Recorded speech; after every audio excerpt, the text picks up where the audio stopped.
Welcome to this special webinar here on Successful Physicians Monthly. Hello, I'm Jeff Allen. Today we're going to introduce you to the Kaizen way of achieving a culture of excellence that will enable you to create the ideal patient experience. And to help us do that, I'll be joined by medical industry consultant and president of the Kaizen way, Marr Brown. Today's Successful Physicians Monthly Dialogue Series program is brought to you by Alltech Media. The following presentation was made possible by the Alltech Media Group, a Southern California multimedia company providing exponential branding and marketing services to all their clients. The Alltech Media Group understands the value of the 3W strategy, providing their clients proven, trackable results. Let us make it easy for you to grow your business. Visit alltechmedia.com. Welcome back to Successful Physicians Monthly Dialogue Series. I'm Jeff Allen. Today we want to help you create the ideal patient experience, and our guest expert on this subject is Mr. Marr Brown, president of the Kaizen Way, a highly respected healthcare consulting firm. Marr is an in-demand turnaround strategist in the healthcare industry and popular keynote speaker. Marr Brown, welcome. Jeff, thank you very much. Good to be here. You bet. Thank you so much for being with us. Marr, we were talking a little bit ago before we began our program about how best to get the most out of this webinar. Can you discuss a few of the things that you want people to take away from this webinar? Well, Jeff, I think that the most important thing is I'd like to tell the viewers how much I appreciate them taking the time to participate in this webinar or this dialogue series, because everyone's busy, everyone has things they need to get done, and they have jobs and families, so and time is so valuable for people today, and I want to thank our viewers for tuning in. In terms of how to get the most out of our dialogue, I think there's a couple of things I want to mention. One is, I call it the root cause analysis, and I know that people that have tuned in are dealing with issues in their organizations, for example, around lack of productivity, or absenteeism, or gossip in the workforce, or anything that is getting in the way of them having the most productive environment they can have. And those are all symptoms of something. And whenever I consult with organizations, I say it's almost like a physician. A patient comes in with a red eye, itchy eye, sore throat, and those are all symptoms of something. Then a doctor's job is to identify what is at the root cause of that, because when you deal with things at the root cause, you can truly affect change. And so for those that are watching this dialogue, to really understand what the root cause of the symptoms in the organization is probably one of the most important things they can take away from our discussion today. I think the second thing is to understand how us as individuals can get the most out of our discussion. A lot of times we look at what can happen with the organization, but organizations are made up of people. And if we as individuals can understand how we can take bits and pieces of our discussion to help us in our own personal, professional lives, that will truly begin to make a significant change in the effectiveness of our organizations. Marr, what we want to do is we want to encourage those people who are participating, who are watching online. If you've got any questions that you would like to ask Marr, please go ahead and type those out, send those along. We'll go ahead and we'll be checking here. Right. Make sure that anything that comes along, we can go ahead and pass along to Marr so he can answer your important questions too as part of this webinar, because this is for you, this is for your benefit. So let's make sure that we go ahead and we put Marr to the test today if we could. Now, our discussion today is going to be centered around creating a culture of excellence in order to create an ideal patient experience. Why do you feel that this is such a worthwhile topic? Well, I think the culture of an organization truly drives the success and or lack thereof of that organization. And I've been fortunate throughout my entire career to work with 3 different organizations directly: Allergan Pharmaceuticals, CR Bard, and Oasis Medical, starting as a summer intern and going all the way up into the VP of sales. And so throughout that entire experience, I observed the cultures of these organizations throughout my entire time there, and really spent a lot of time studying what makes them work, what makes them successful, what gets in the way of their success. And I think understanding that aspect of the culture can really make the difference between having an effective culture or an ineffective culture. And then when I moved on to become an entrepreneur and start the Kaizen Way, I began to consult with doctors' offices and hospitals. And the most important thing that we would discuss was how to create the ideal culture for your organization to make the most, to get the most out of the things that your organizations offer to the public, and to make your employees as effective as they can be. And so I think understanding the culture of an organization is one of the most important things that an organization can do to contribute to their success. Now, how does this translate to the patient experience? I mean, why is the patient experience so critical to an organization's success, and why now in particular more than ever?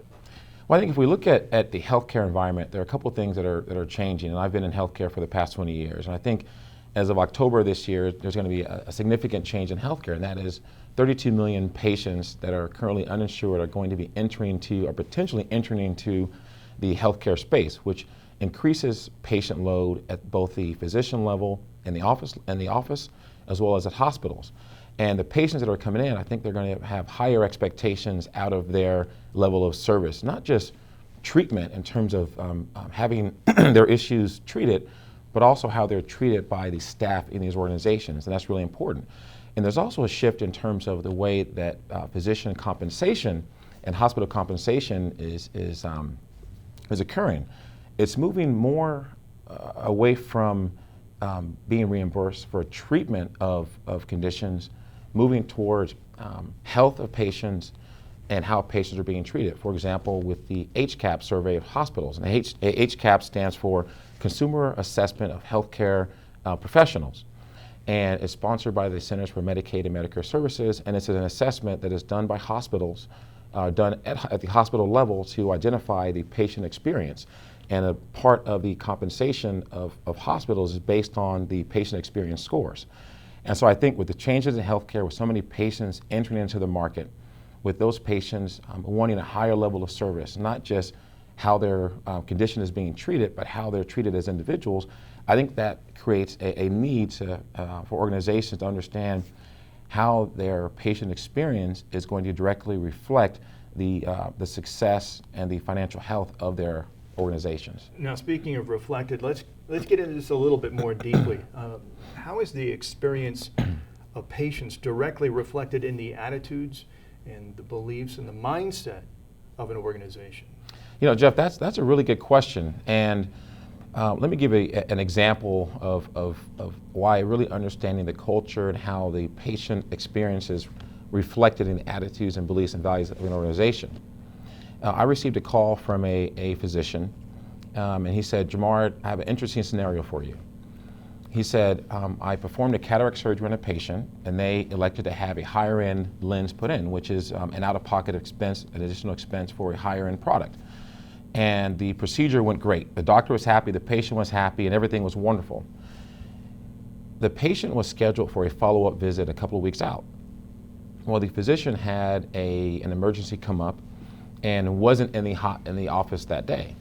And no one in the office called that physician to tell them that no one in the office called the patient to tell them that the doctor wasn't going to be in.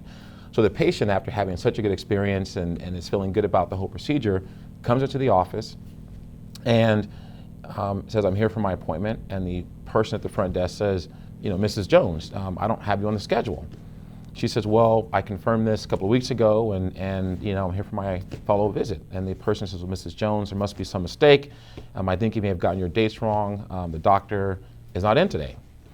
And at that point, it starts to identify issues in the culture of the organization, because that was a moment right there to go from either having a great patient experience by letting the patient know it was our mistake and our issue, to what happened was making the patient feel like it was their mistake. Because the patient was very upset because they drove 30 miles to get there. And then when the physician came back, a week later, he was informed of the issue. And he became very upset because he felt like the staff should have communicated better with the patient. And so he called a staff meeting and had the entire staff come in, and he basically chewed them out. And he threatened that if we don't get our act together, if we don't have better communication, if we don't, if this happens again, then people are going to get let go and fired. And he shared this with me. And so you can see the cascade of events. So part of the issue is lack of effective communication, a lack of follow-up.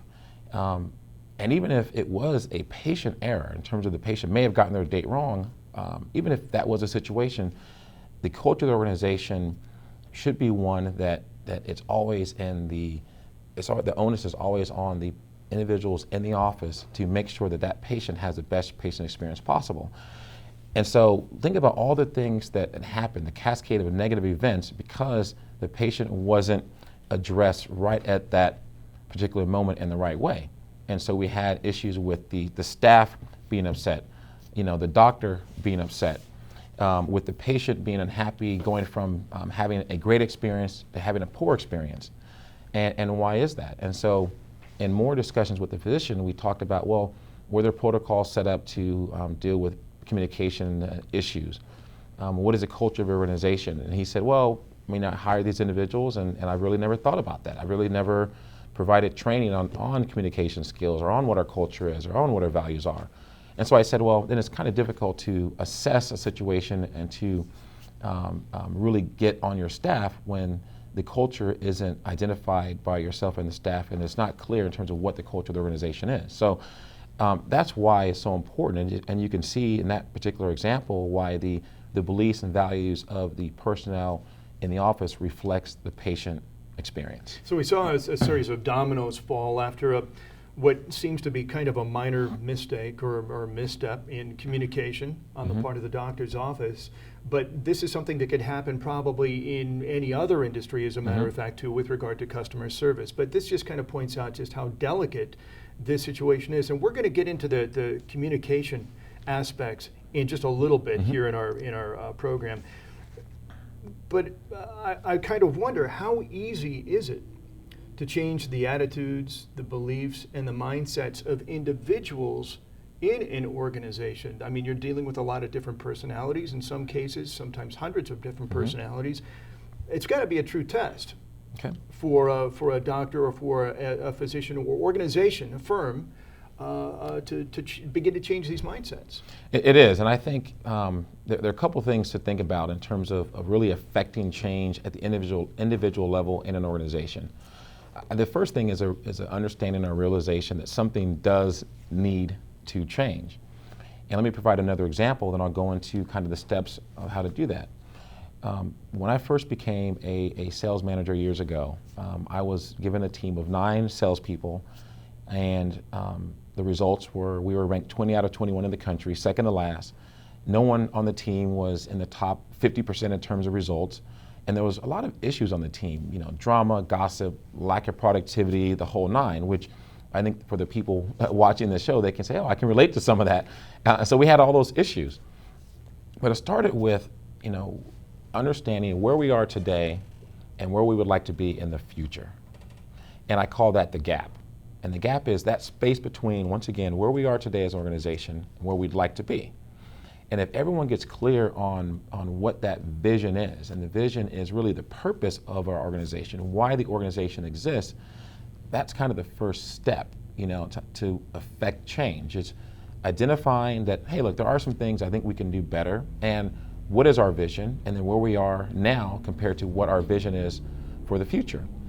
And so with that team, for example, my vision was to be the #1 team in the nation and to have everyone achieve top 20% in terms of sales results, because at that point they can make more money, they can be awarded incentive trips to Hawaii and things like that. And then it can also, from a personal standpoint, achieve some of the things that they're trying to achieve because their financial resources are a lot better. And of course, you feel good about yourself when you're in a good culture and the right culture and people are interacting in a very effective way. And so we developed a set of team values and standards that we all committed to. And I had each person individually connect their personal aspirations with buying into the vision of the organization. And that's a very important connection point, because oftentimes vision comes down from the top and it's, we're going to be this as an organization.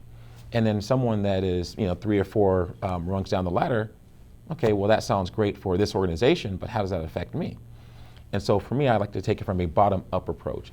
How does each person's individual effectiveness every single day and their commitment to their job and their responsibilities and coming to work every day and being as effective as they can, how does that contribute to them having a better personal life?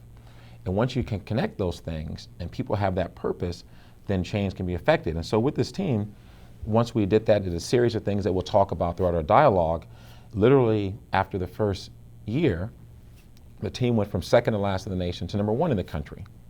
Or, I'm sorry, number 2 in the country. We didn't quite get to number 1. And then we said, okay, well, what can we change moving forward to help ourselves get to number 1? And so we changed a couple things, and we're going to get into the details of that a little bit later on. And we finished as the number 1 team in the nation the following year. So when you mention how difficult is it to change a culture, it requires commitment. It requires a clear idea of what the vision is that you want. It requires clear expectations and objectives. And it also requires the people in the organization to understand how their commitment to the vision of the organization not only helps the organization, but also helps them personally, and the results can be dramatic. And I've experienced that with offices that I've consulted with hospitals, and with organizations that I've worked for directly. And when that happens, it's amazing how effective organizations can become, and people really have a great experience at those organizations, and they enjoy going to work every day because they're contributing to the greater good, not just for the organization, but for themselves as well. And it's everybody pulling the same side of the rope and everybody kind of being on board, and when they can do that, they obviously take ownership in part of the change. So everybody, no matter how small a role that they may play in that firm or organization, will have a significant role in that change moving forward. Well, and Jeff, to that point, it's really important to understand what you just said, and that is everyone plays a role. Everyone is equally important in an organization. Because, for example, if you have a physician's practice, one of the most important people in that practice is the person that answers the phone when that patient calls, is the person at the front desk, is the nurse that walks the patient from the waiting room back into the patient room. Because those interactions contribute to the patient experience, either being positive, negative, or neutral. And if we can have the person that answers that phone to connect with that patient, to make that patient feel good about being there, to make them feel welcome in the practice, we can have that nurse that walks the patient back into the patient room to kind of have that conversation with the patient. Because oftentimes doctors are busy and they have to see 20, 30, 40, 50 patients a day, so they can't spend 30 minutes with each patient. But that's okay, because that patient interacts with so many other people in their practice. And if everybody in their practice has the same values and beliefs and ideas about how we should treat this patient, the experience and the satisfaction scores go way up and is very positive. And that's going to dovetail kind of into what we're going to talk about here in just a second. But before we do, I want to just kind of remind everybody who's tuned in right now, if you would like to participate, you can do so by sharing your questions or comments with us.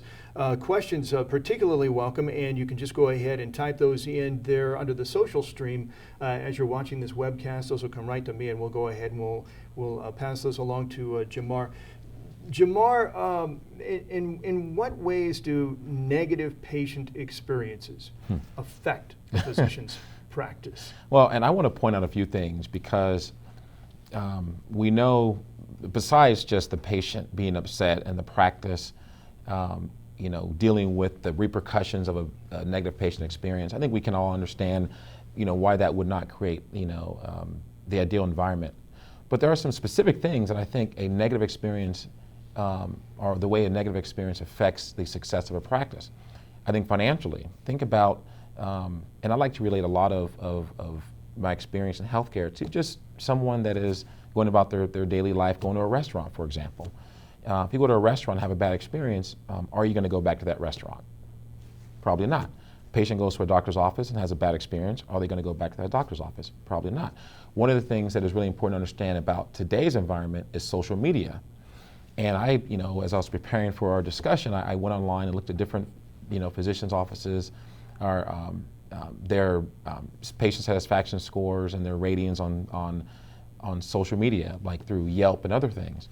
And I was amazed to see the number of negative comments about certain physicians' offices. So I think we have to understand that patients today are communicating a lot with each other, with other patients, with groups and organizations that are watchdogs for healthcare, things like that. Let me ask you about the social media, because we've seen that Yelp and Google and Yahoo, and they become real popular places for us to go to get reviews on, where we want to eat and who's going to detail our car next. I mean, right.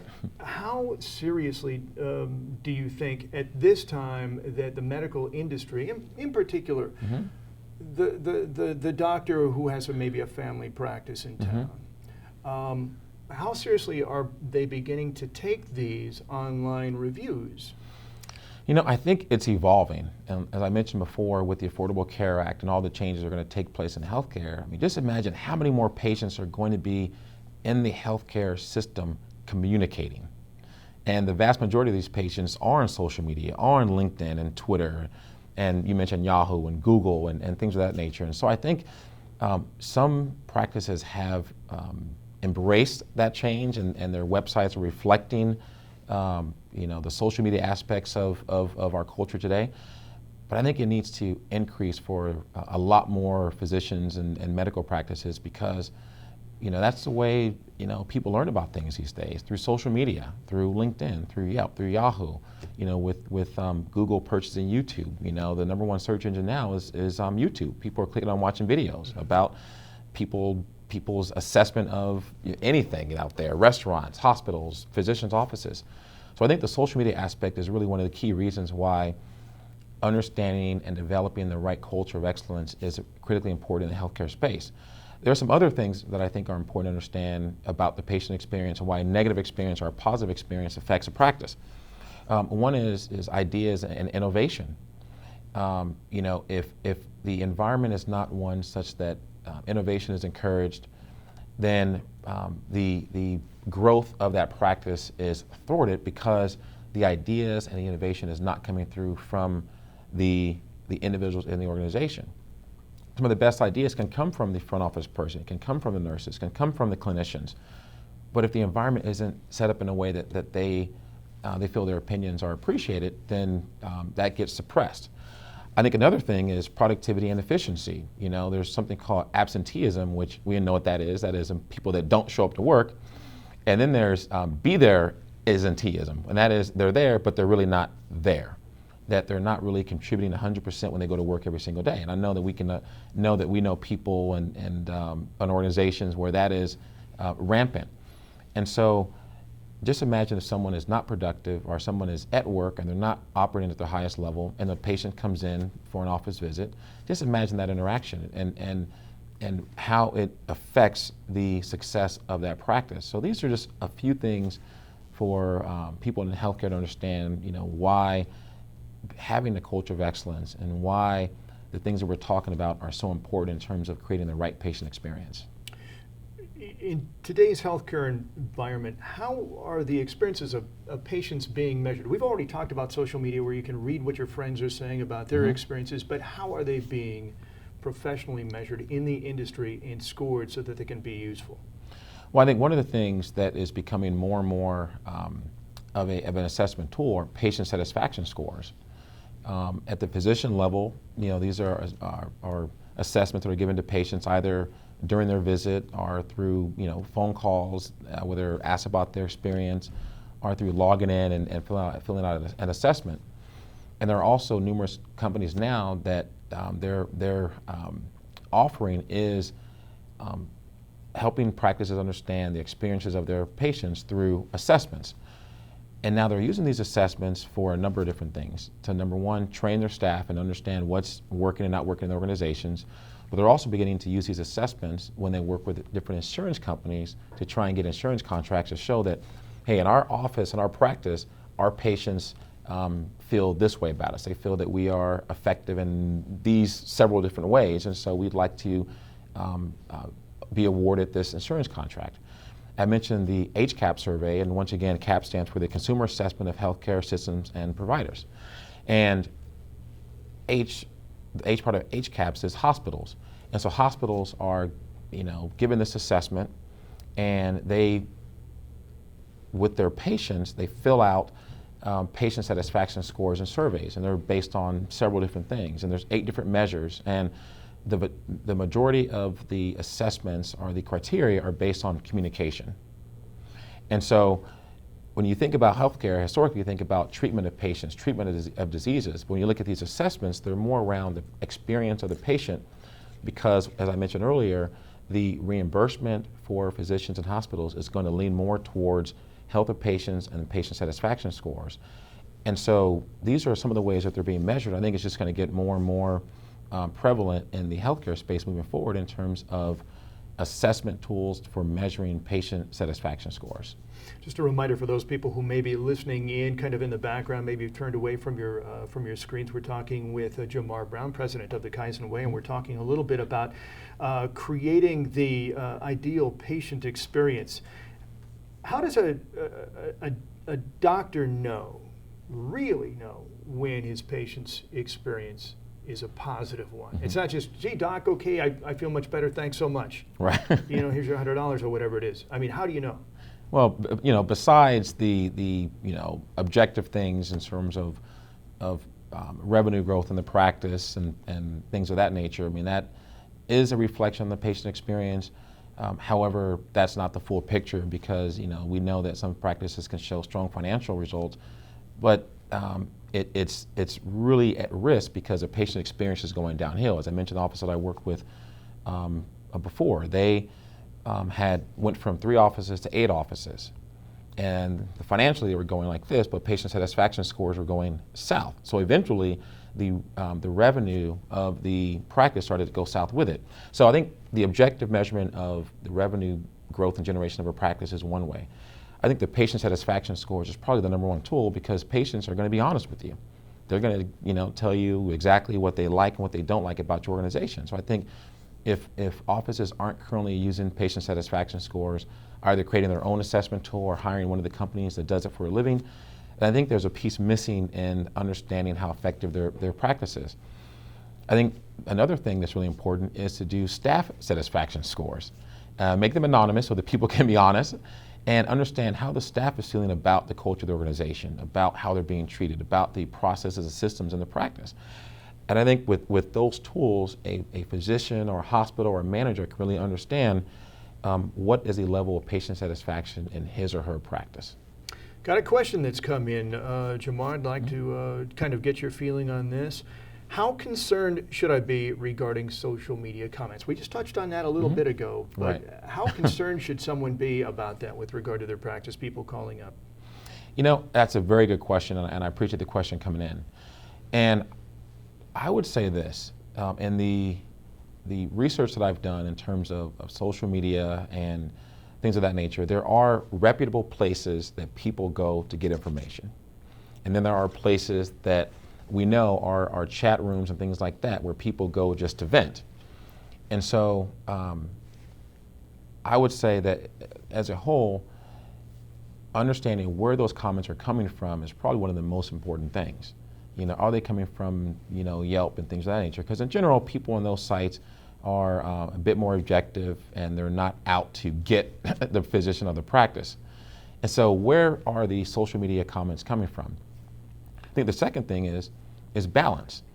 In a number of offices that I've looked at over the past several months, I would say the ones that I felt were reputable, none of them had 100% positive satisfaction scores. And that's kind of what you want. You want to know if there is an issue, if there is a concern, you want that to be communicated so that it can be addressed. And so I would look at the social media comments. I would encourage anyone to understand where they're coming from. And in terms of being concerned and not concerned about them, I would basically say take them to heart because that's the way people are communicating, especially if they're coming from reputable places. And if they're coming from your own site, which I encourage people to have, LinkedIn and Twitter accounts and things like that so people can give you feedback, really take that seriously because those are your own patients and they're going to give you good feedback.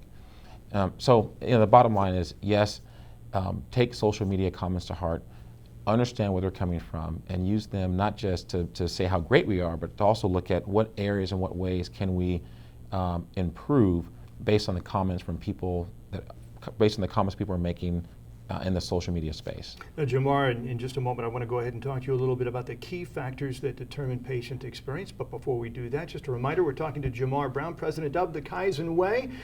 And you're watching a webinar that really we're talking about how to create the ideal patient experience on Successful Physicians Monthly Magazine, brought to you by Alltech Media. The following presentation was made possible by the Alltech Media Group, a Southern California multimedia company providing exponential branding and marketing services to all their clients. The Alltech Media Group understands the value of the 3W strategy, providing their clients proven, trackable results. Let us make it easy for you to grow your business. Visit alltechmedia.com. Welcome back. We're trying to help you create the ideal patient experience here on Successful Physicians Monthly Magazine. My guest is Marr Brown, president of the Kaizen Way. And getting back to the patients and patient experience and the key factors that help you determine what that patient experience is, hopefully a positive one. Mm-hmm. What are some of those key factors you can talk to us about? Well, I think, one of the most important things is that drives it is sort of the top-down approach, which is having a clear vision for the organization. And I've done a lot of work with practices, and I think practices are beginning to, or doctors' offices and hospitals are beginning to embrace this even more. And that is the importance of the culture of the organization. And I like to give examples. It's almost football season, as we know, and there's a number of football teams out there, and each team has a specific culture. That's the way they run their offense, the way they run their defense, how they practice, and how they perform in the games. That's the culture of the organization. And it's very clear for the majority of these organizations what their culture is. And the ones that have been the most successful over the years, we can argue that have been the most clear about who they are and where they're going, and then they bring on the right people that directly mesh with who they are as an organization. And a lot of offices, and it's not the physician's fault. I mean, I've been trained in business and marketing and sales, and that's just my upbringing. And a lot of physicians are not trained in those areas. I think it's beginning to evolve, and they're understanding the importance of that, but historically they haven't been. And so what happens is they open a practice, and they hire people. They try to find the best people they can find. They hire an office manager, or sometimes a lady at the front desk becomes the office manager, and he or she hasn't been trained on how to manage people. And so it creates this cascade of issues that are either present or underlying, spoken or unspoken. And so the very first thing that I encourage offices to do is to develop a clear vision. And a vision is, what is the purpose of your organization? Where do you see your organization going in the next 5 to 10 years? What type of environment do you want to create? And to be very, very clear on that. And I think it's important to involve the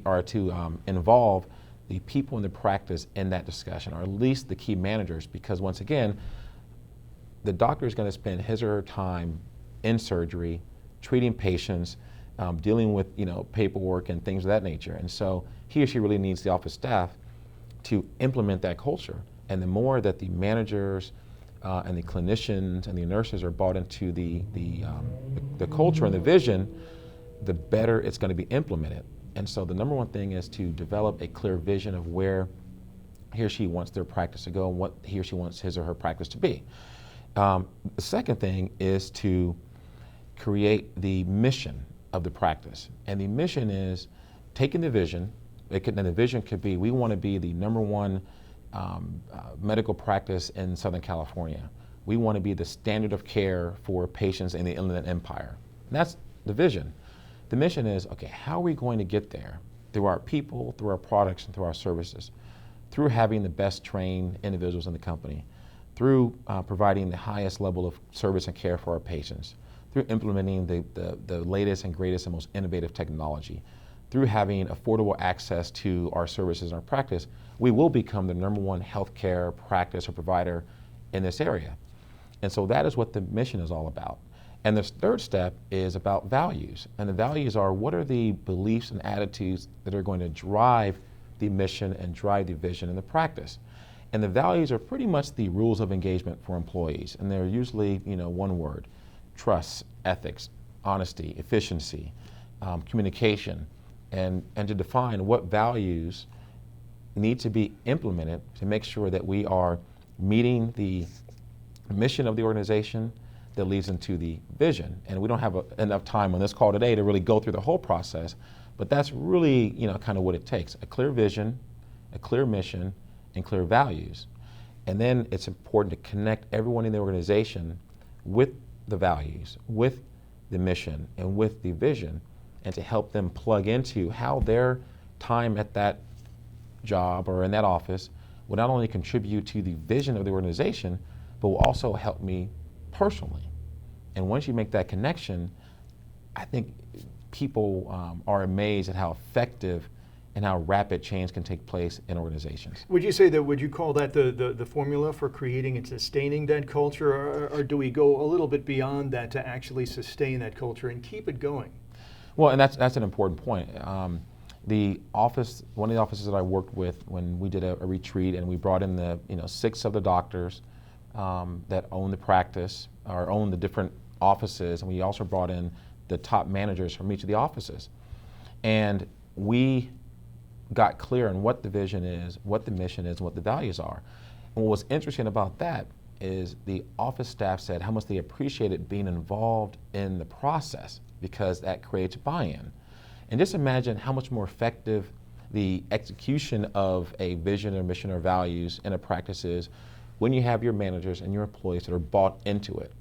And not just, Jamar taking the top doctors, away for a meeting, and we come back and say, well, this is what we're going to do. No, the people in that room, the managers in the practice, were part of the process. And so the implementation, the energy around the vision, mission, and values, the empowerment of the office staff was significant. And that's why patient satisfaction scores in that practice, literally after a month, went from 64% satisfied to very satisfied to 92% satisfied or very satisfied.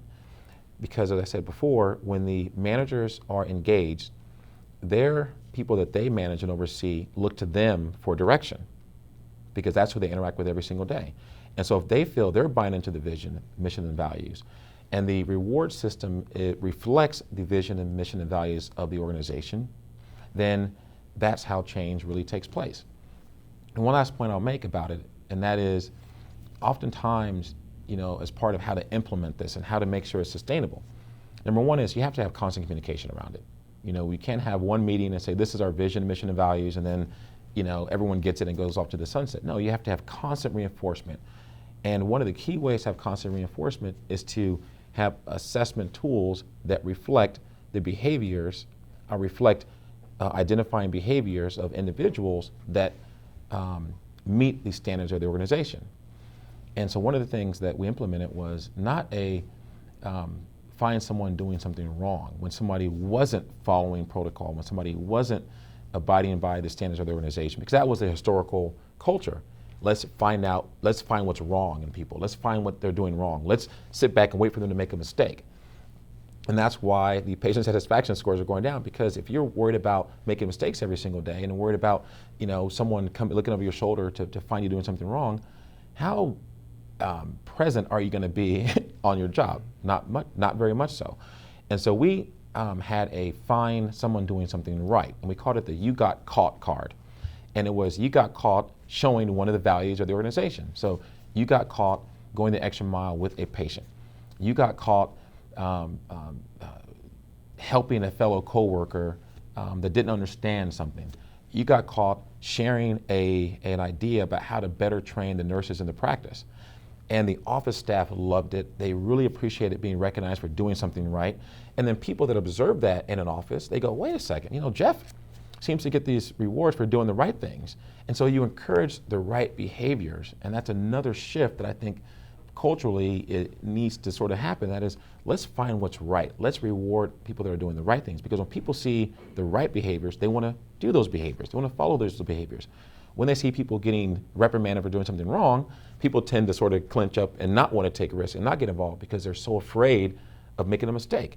And so when you change the culture from identifying the right behaviors and recognizing that, when that becomes a focus, it's amazing what can change in an organization. And another thing that it does, just kind of from my perspective, is it's paying value, credit to those people who are maybe office administrators, people in the front, assistants, people who may not think that they necessarily have a say or play a significant role in a firm's or an organization's operations, or they're or trying to achieve that goal of reaching their goal of achieving that vision that you were talked about a little bit ago. And so it's more now than just making sure that people go in and they perform their job on a day-to-day basis, where it becomes more of a grind and more of just a responsibility to go and do your job, get paid, and then go home. But this is actually playing a significant role as a partner, essentially, in working to help an organization achieve its objectives. We received another question here online that we want to go ahead and ask about. This goes back to what we talked about, visions and vision statements and mission statements.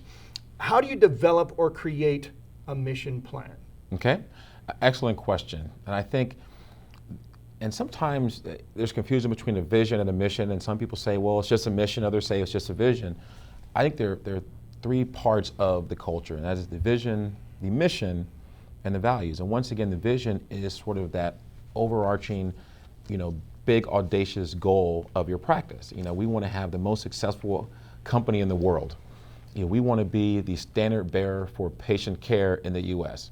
We want to have, the highest patient satisfaction scores of any practice that we compete with in our area. Those are our vision statements. Now, the way to craft a mission statement is to look at, based on that vision, we talked about the gap earlier. The gap is where we are today. If you don't get clear on your vision and aren't clear on where you are today, it's very difficult to develop a mission statement, because what's that based on? You have to understand what you're doing well, what values of the organization, what operational standards, what people or personnel do we have that currently reflect the vision that we want to implement. And we write those things down and make sure that everyone's clear on what those are. We go, great, let's protect that. Let's encourage that. That's our core strengths right now.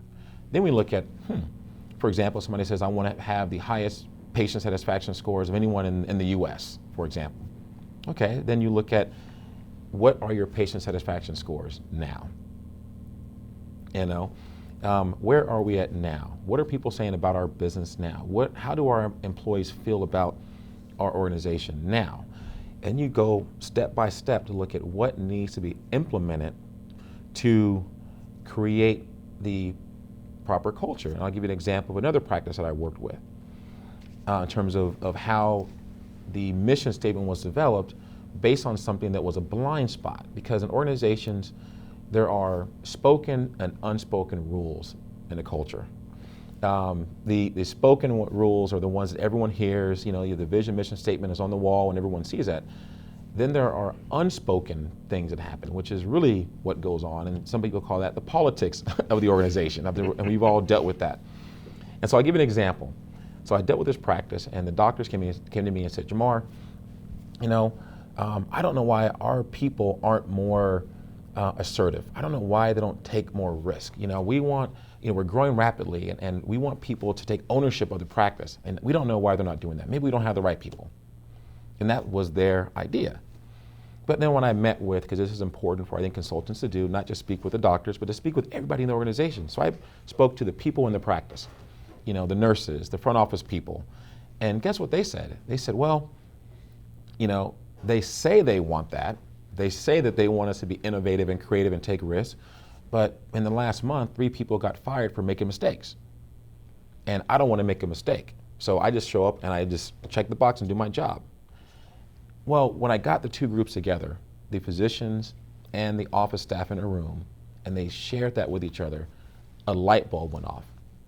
And so as we were developing the mission, and part of the mission became, we want to create an HR standard where we encourage innovation and encourage creativity amongst our employees, and we reward that, and we are committed to doing that.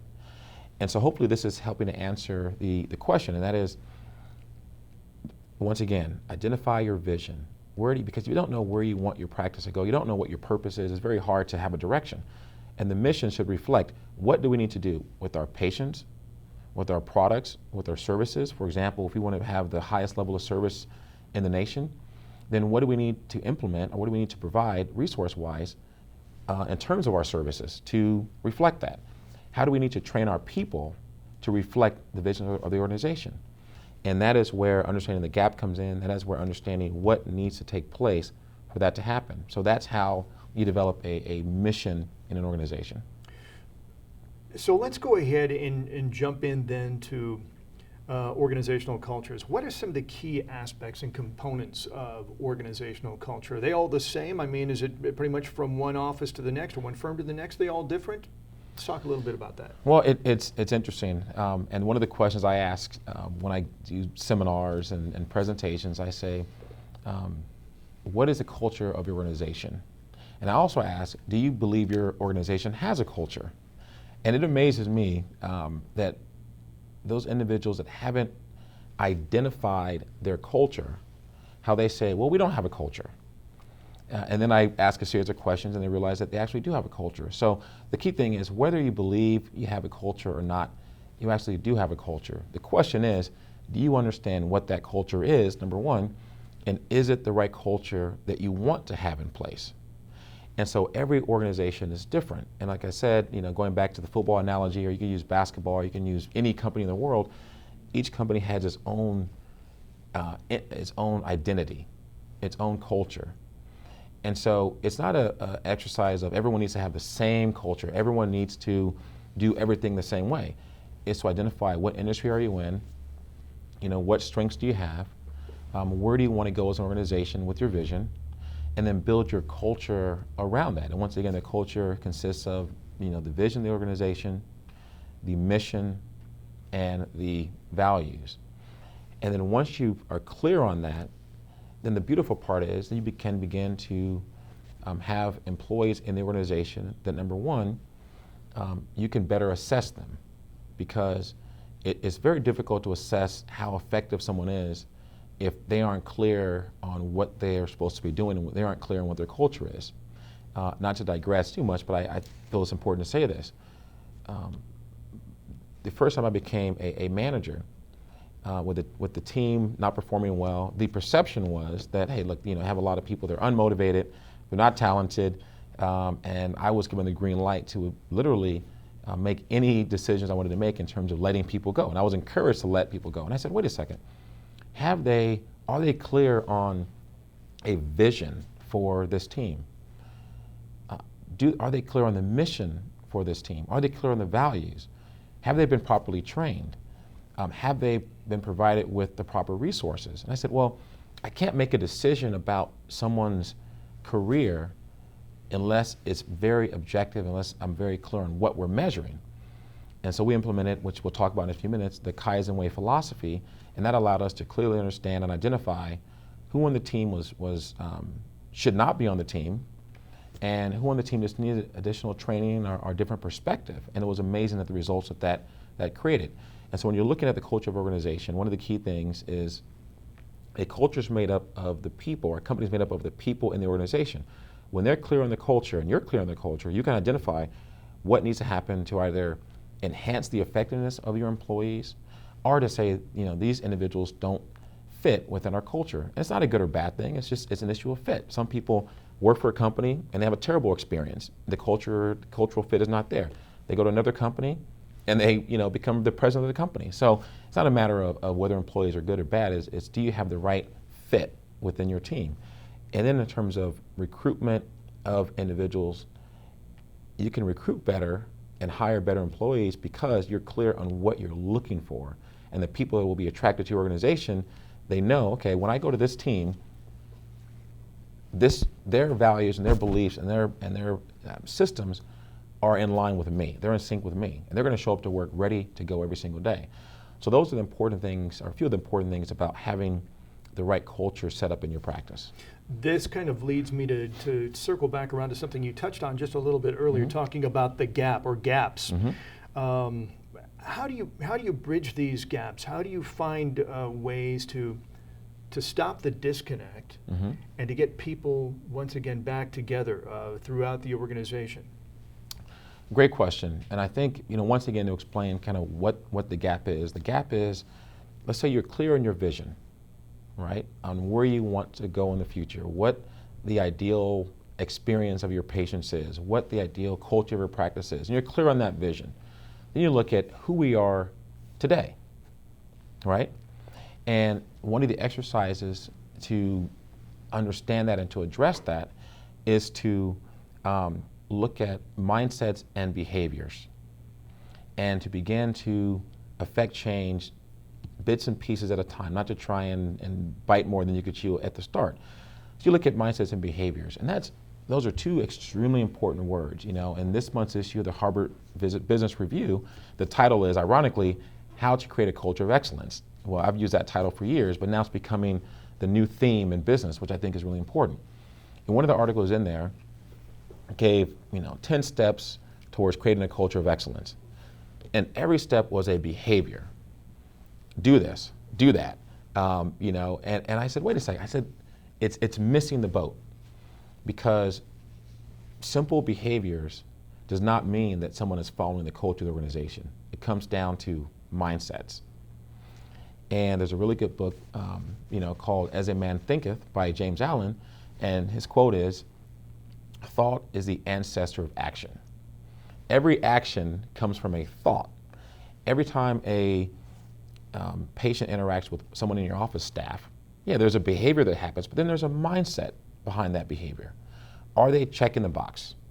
When a patient walks in, are they looking down and typing in their computer, "Oh, Mrs. Jones, good to see you again," and clearly not engaged with the patient.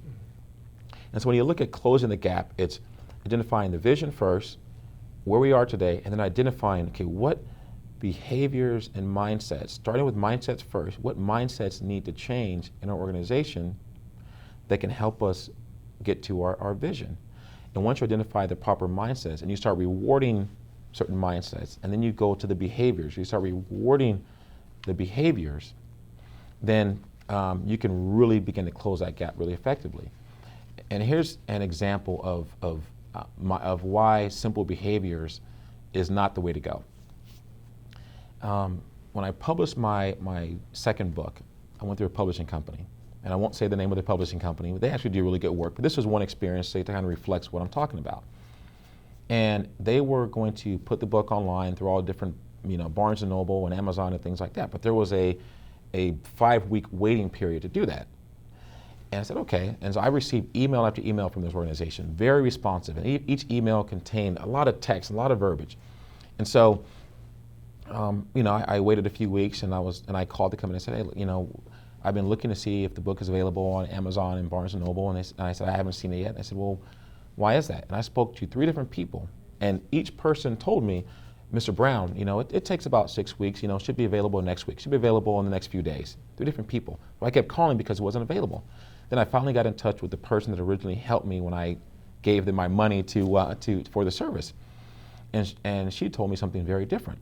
She said, well, let me look at your account. Looked at my account. She said, oh, well, you were supposed to approve something for it to be released to these organizations. And I said, okay, well, I've called. I said, I understand that. I've called 3 times and I've gotten 3 different answers, and no one has really given me this information. This is new to me. If I had known that, I would have, clicked on the yes button and, 5 months ago. And she said, well, here's exactly what she told me. She said, it's not my fault if you don't read our emails.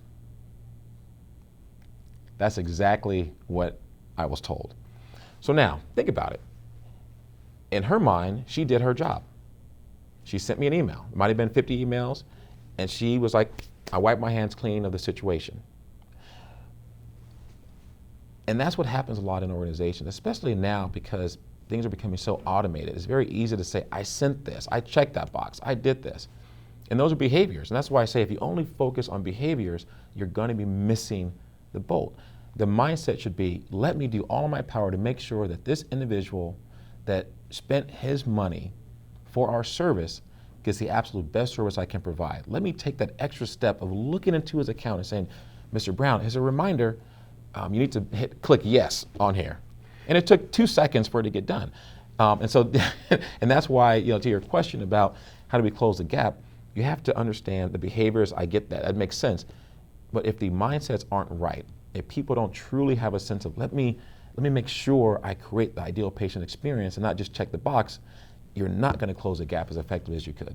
Jamar, talking to you right now, I'm reminded that so many people have not returned my emails. Now I understand the policy. I didn't realize it was that prevalent, but now I'm going to have to find some kind of way to deal with that. But anyway, I don't want to get off topic there, but tell us a little bit about the success equation. Okay. And if that is that something that is specific to the Kaizen way and Kaizen principles? Yes. Well, let me discuss the Kaizen philosophy, then I'll go into the success equation. The Kaizen philosophy, well, Kaizen means continuous improvement, and it's a Japanese term that's used around manufacturing, and it really talks about how in the 60s and the 70s, it was a philosophy around Japanese manufacturing that really went into how do you create the best possible outcome as efficiently as possible. And it means continuous improvement. It's taking small steps that create a big result instead of trying to take big steps that may fail. And it's looking at the efficiency of the organization. So Kaizen is all about those things. I discovered Kaizen literally 18 years ago as a sales professional because at the time I was struggling. I was literally on the verge of being fired for poor sales performance at my organization. And I was looking for something. I was looking for some philosophy, and I was trying everything. I was reading books on sales, and I was closing, doing all these things, and nothing was working. So I came across the term Kaizen in a book on manufacturing that I happened to read, and I thought to myself, wow, this is exactly what I need to do. And that is take a step back and look at not trying to become something great overnight, but take small steps that lead to big results. And another part of the Kaizen is eliminating waste. On the manufacturing floor is anything that gets in the way of the efficiency and productivity of the manufacturing department. Well, in business, waste is behaviors, what behaviors aren't conducive to being successful, and then also mindsets, what mindsets aren't conducive to being successful. And so I literally spent that entire evening writing out this philosophy of Kaizen and how I would relate it to sales. So it turned into three different things. One is the relentless pursuit of excellence. And excellence is the vision of what you're trying to achieve or become. And so I got clear on what the vision was for me as a sales professional. And it moved from making money to helping people. And I was a pharmaceutical sales rep. So I moved from trying to get promoted and making money to how can I offer myself and my resources to my customers to help them create the best experience possible for their patients, to take care of as many patients as possible. And I wanted to be relentless around that. So that was a shift in terms of my internal culture. The second thing was to eliminate wasteful thoughts and behaviors and things that weren't conducive to my success as a sales professional. Behaviors like blaming my boss for my poor sales results, not working the proper amount of hours to really be effective, mindsets and blaming other people, not taking responsibility, and eliminating those things. And then the third piece is this idea of continuous improvement, having a daily plan for improvement, changing something small every single day that creates something big down the line. So that's the Kaizen philosophy that I developed. This is going back 18 years, and I became salesperson of the year. Then I took on that team as a manager, and I taught them this philosophy. They won sales team of the year. Then I became a director and taught this to the entire organization. And now as a consultant, I teach this to medical practices and doctors' offices, and the results are absolutely tremendous. So that's Kaizen in a nutshell, and that's the basic philosophy that serves as a pillar for what I discuss. To get back to the success equation, and for anyone that's watching this show, I'm going to give them something that can change the direction of their business. And I was going to say we're going to hear all about it in detail, but we're going to take a short break. We need to go ahead and mention that we're talking with Marr Brown today. He's president of the Kaizen Way, and we're trying to help you build the ideal patient experience. And we're going to do more of that when we come back. First of all, just a reminder that this edition of Successful Physicians Monthly Magazine and this webinar is brought to you by Alltech Media. The following presentation was made possible by the Alltech Media Group, a Southern California multimedia company providing exponential branding and marketing services to all their clients. The Alltech Media Group understands the value of the 3W strategy, providing their clients proven, trackable results. Let us make it easy for you to grow your business. Visit alltechmedia.com. Welcome back. Creating an ideal patient experience on Successful Physicians Monthly, talking with Marr Brown, president of the Kaizen Way. And we were just getting ready to talk a little bit about the success equation. Right. Yes, and there was a cliffhanger there. That was entirely on purpose. Right. I'm sure. The success equation, as I was starting to say, really, for anyone that's watching this discussion, this can be something that can drastically change the direction of their organization and anything that they're experiencing in their life. And the equation is this. It's past thoughts plus past behaviors equal current results. Past thoughts plus past behaviors equal current results. If you look at your business, the things that you've done in the past and how you've reacted to things in the business environment, and your thoughts about your business have created your current results. And so if you're happy with your current results, then let's keep doing what we're doing. Let's continue the same thoughts and same behaviors, maybe tweak some things here and there, but for the most part, stay the course. So if that's true, that your past thoughts and your past behaviors equal current results, then what is equally true? That is current thoughts plus current behaviors equal future results. And that's critical for organizations to understand. If you have the right thoughts and the right behaviors that line up with the results you're trying to achieve, then you will be well on your way towards achieving those results. So when you look at implementing a new culture in your organization or evolving the culture, if you look at trying to change your staff from being unproductive to productive, if you're looking at trying to change the results that you're experiencing in your business, just look at what have we thought in the past and what have we done in the past that have gotten us here, what worked and what didn't work, and eliminate what didn't work and keep doing what's working. So you strip things away. And then moving forward, what current thoughts do we need to have and what current behaviors do we need to have that will equal future results? And this takes us back to the vision and mission statements. And I think it's very, very important to kind of go back and discuss that in a little bit more detail, Marr, because there are differences between the two. One is where you want to be, and the other one includes essentially the basic steps that you're going to take in order to get there. Is that right? Correct. And I use a lot of analogies, and golf is one analogy. Obviously the vision in golf is to get on the green and have a putt for birdie or for eagle as efficiently as possible. So the vision is I want to have the best score possible on this hole. My vision is to hit the ball on the first stroke.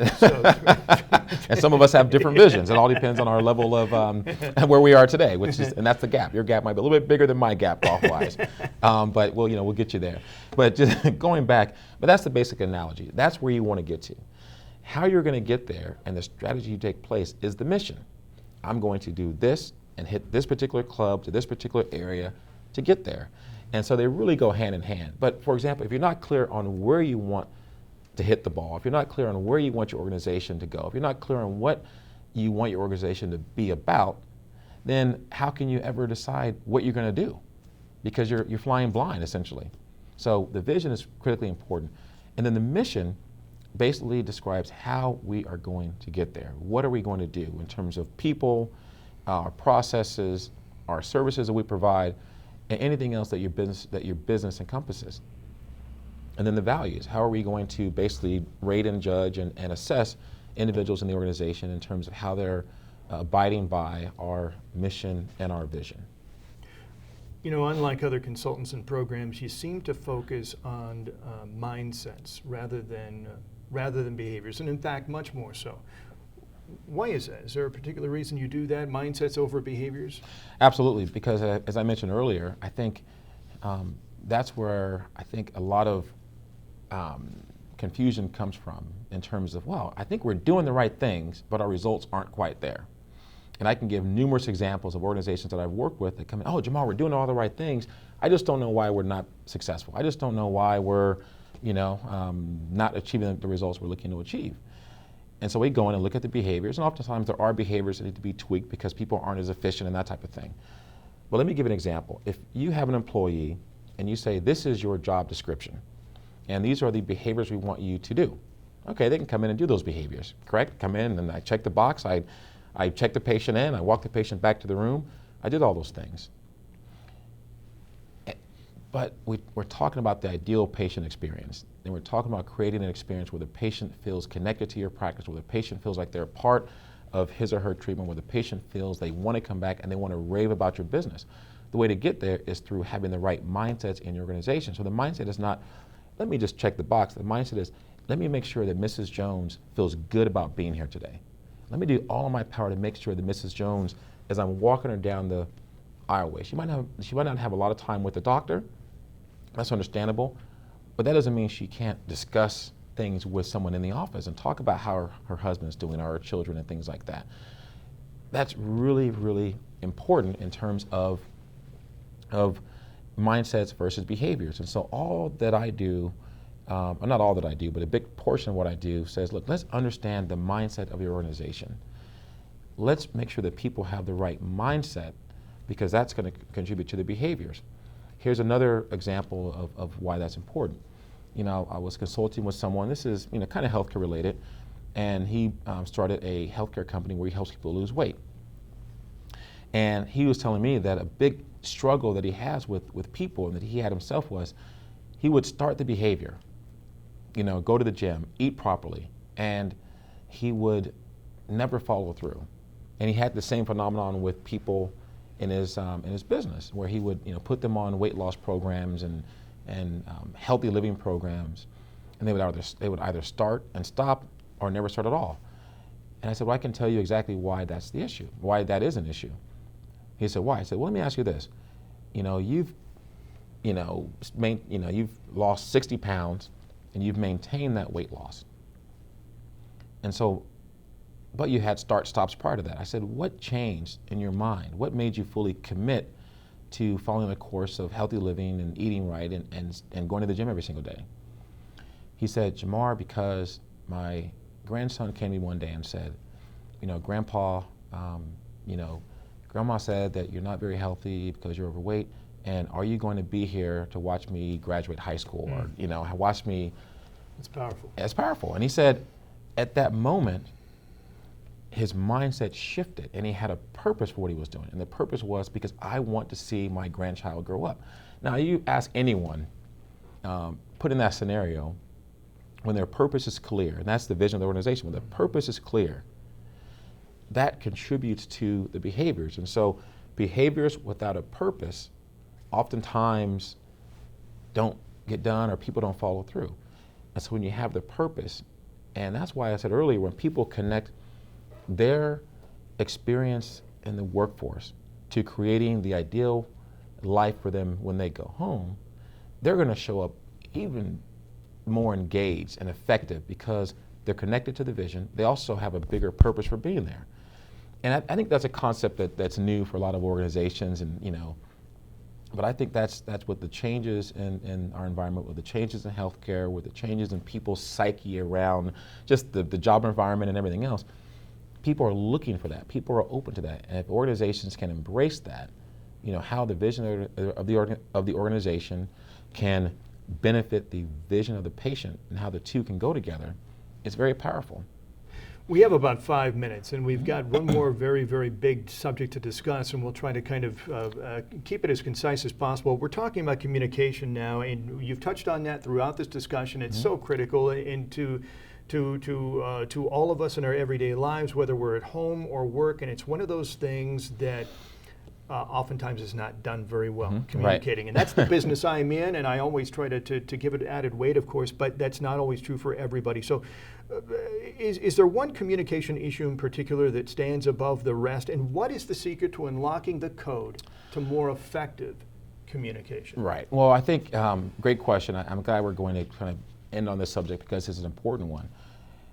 When you have a culture of an organization, right, or any civilization, one of the key things that makes that culture effective, besides having a clear vision and mission and values, is everyone speaking the same language.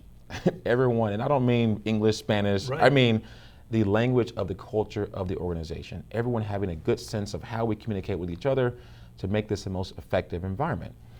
And speaking of communication issues, there are a number of them that get in the way of effective communication. One is what was communicated, how the nature of the communication, how it was delivered, from the person talking to someone else. Another thing is how the personality of the individual that is taking in the communication. Another part is, does a person care about what they're communicating? And so these are all factors that affect communication in an organization. And so one of the programs that I have implemented, which has been significant, and I've taught it for literally 15, 20 years, is called Communicating in Color. And it takes the personality profiles and types of individuals and breaks them into color, which is very easy to understand and easy for people to relate to.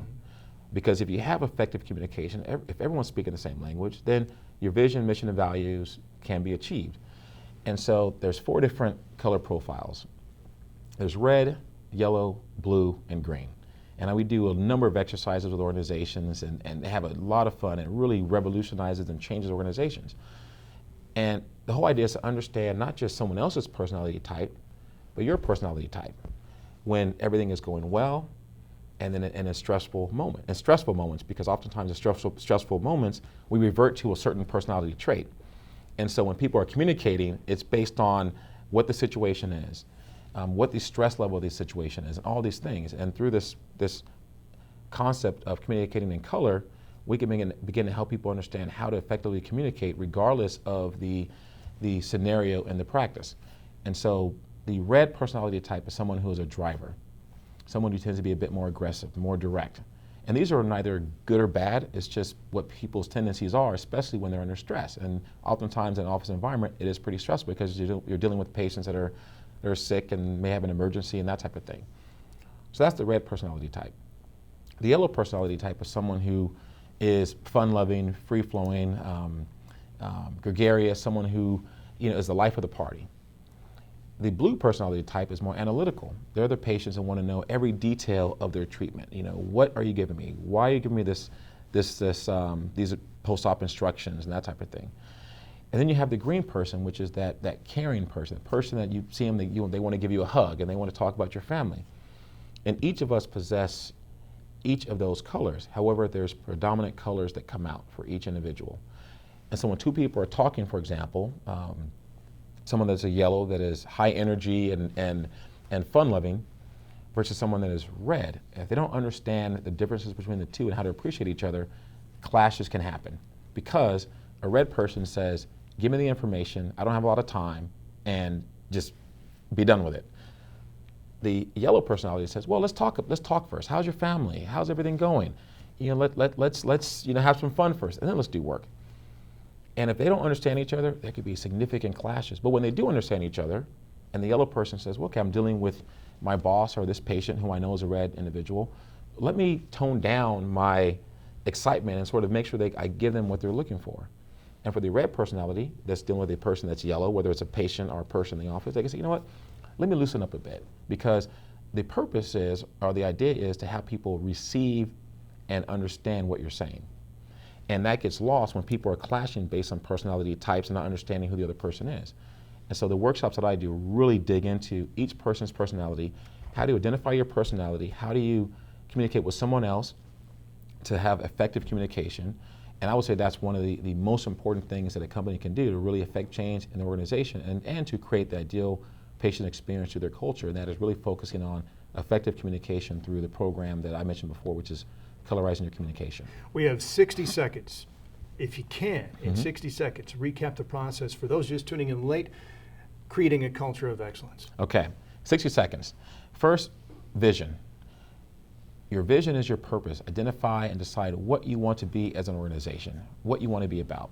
Second is your mission. That is how you're going to get there, through your people, through your processes, through your products. And the third step are the values. What values do you want to implement? And the final thing to wrap it all together is effective communication. Invest in programs that can deliver and help your staff understand how to effectively communicate with each other. That's less than 60 seconds, so we've got plenty of time here. Let's go ahead and have the discussion all over again. But Jamar, we're going to have you back because there's so much more we can talk about. It's been a great time. Thank you so much for coming on. Thank you very much. Our guest has been Marr Brown, a president of the Kaizen Way. And if you'd like more information about Jamar and how he can help you create the ideal patient experience through Kaizen principles, you can contact him for a free 30-minute strategy session by simply calling 949-371-9077. The number again is 949-371-9077. Or you can send him an email to info@thekaizenway.com, and I'll spell that for you, info@THEKAIZEN way.com. This concludes our webcast. Visit successfulphysiciansmonthly.com often for news and updates on our dialogue series. I'm Jeff Allen. Thanks again for watching.